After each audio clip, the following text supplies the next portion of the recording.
नमस्कार मित्रांनो, आपल्या व्लॉगची सुरुवात होते आमच्या कामातल्या विहिरीजवळून. विहिरीत आज बरेचसे मासे वर आलेले, पण ज्या कासवाला मी रेस्क्यू केलता विहिरीत सोडलेला, तो काय आज वर आलेला नव्हता. इथेच बाजूला सुरू असलेल्या आमच्या लॉजिंगच्या बिल्डिंगच्या रिनोव्हेशनच्या कामासाठी आज माणसं आली नव्हती.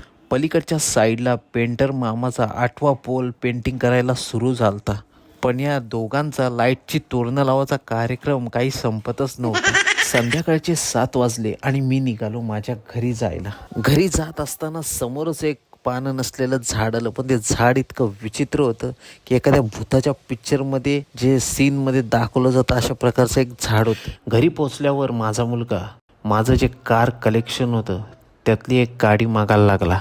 कपाटाचा दरवाजा खोलल्यावर त्याला आवडलेली ती येल्लो कार मी त्याच्या हातात दिली.